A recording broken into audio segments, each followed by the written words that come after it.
Bésame, bésame mucho, como si fuera esta noche la última vez. Bésame, bésame mucho, que tengo miedo perderte después. Mahfud MD adalah Ketua Mahkamah Konstitusi yang menggantikan Jimli As-Sidiki sejak tanggal 21 Agustus 2008. Beliau masuk ke MK melalui jalur DPR bersama Akil Muchtar dan Jimli As-Sidiki, melalui pemilihan di DPR pada tanggal 15 Maret 2008. Kemudian terpilih menjadi Ketua MK melalui pemilihan para hakim Mahkamah Konstitusi pada tanggal 19 Agustus 2008. Meski semula ada yang meragukan, Mahfud MD membuktikan bahwa Mahkamah Konstitusi merupakan pengawal konstitusi dan demokrasi melalui putusan-putusannya yang banyak membuat terobosan. Seperti diperbolehkan quick count disampaikan pada masa tenang, karena sudah tidak akan mempengaruhi kebebasan pemilih untuk menjatuhkan pilihannya. Putusan-putusan pemilu kada yang berani membatalkan atau memerintahkan pemungutan suara ulang atas hasil yang telah ditetapkan oleh KPU dan KPUD. Penentuan suara terbanyak dalam pemilu, penggunaan KTP dalam pemilu, putusan sengketa hasil pemilu legislatif, dan pemilu presiden yang dibuat secara sangat terbuka, berani, dan independen. Puncak perhatian masyarakat kepada MK terjadi saat Mahkamah Konstitusi memutuskan kasus pengujian pasal 32 ayat 1C Undang-Undang KPK oleh Bibit Samatrianto dan Chandra M. Hamzah, pimpinan KPK yang ditenggarai dikriminalisasi.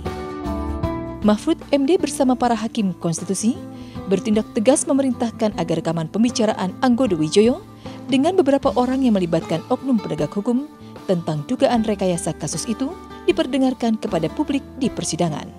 Nama Mahkamah Konstitusi dan Mahfud MD kemudian mencuat di atas jagat raya bumi hukum di Indonesia. MK di bawah Mahfud MD dinilai berhasil oleh publik dalam menunjukkan bahwa permainan mafia hukum itu memang ada. Persidangan MK telah berhasil memancing perhatian publik media massa, memberitakan dan menayangkan sampai berhari-hari, disertai demo-demo besar menuntut kebebasan Bibit dan Chandra.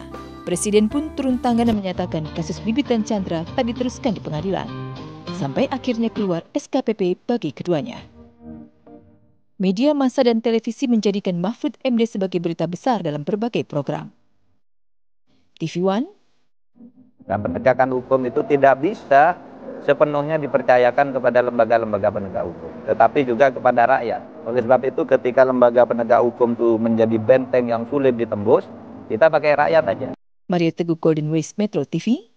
Kalau keadaan lagi tidak bagus, situasi keadaan masyarakat tidak bagus gitu, lalu kita tampil di situ dengan solusi dan dengan penuh integritas, tentu dengan penuh ketulusan, saya kira dengan sendirinya akan menjadi bintang. Meskipun sekali lagi Pak Mario, saya tidak merasa saya ini menjadi bintang, tetapi itu jawabannya untuk Anda. Kick Andy, Metro TV. Super Mahfud atau Mahfud pengen. Saya sudah memutus ratusan kasus gitu.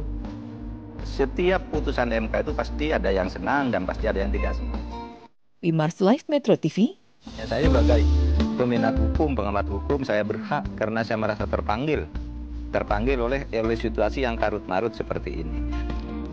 The Newsmaker RCTI. Tahun ini dipersembahkan kepada Bapak Mahfud MD.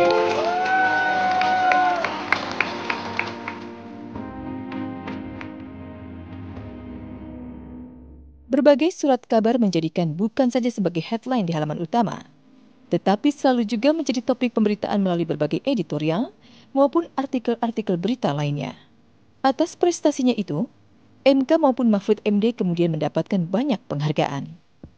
Itu semua karena kinerja Mahfud MD dan Mahkamah Konstitusi yang dinilai berhasil mengembalikan kepercayaan masyarakat terhadap lembaga penegak hukum yang selama ini cenderung apatis.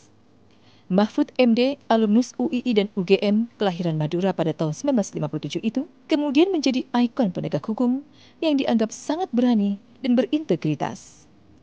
Atas kiprahnya tersebut, pada 21 Februari 2010, rekan sejawat di alma maternya UII kemudian menjadikannya sebagai Ketua Ikatan Keluarga Alumni Universitas Islam Indonesia periode 2009 sampai 2014. Tidak berhenti sampai di situ. Pada 30 November 2012, Mahfud MD juga terpilih sebagai Koordinator Presidium Korps Alumni Himpunan Mahasiswa Islam KAHMI, salah satu organisasi yang paling berpengaruh di Indonesia. Perjalanan karir Mahfud MD terbilang luar biasa. Betapa tidak, 3 cabang kekuasaan negara pernah diembannya, baik di lembaga eksekutif, legislatif, dan yudikatif. Namun Mahfud MD tetap saja menjadi sosok yang sederhana dan dekat dengan berbagai kalangan masyarakat. Di balik prestasinya itu semua, Mahfud MD yang akrab dengan Gus Dur juga memiliki kegemaran menyanyi. Meskipun diakuinya menyanyi hanya untuk dinikmati sendiri.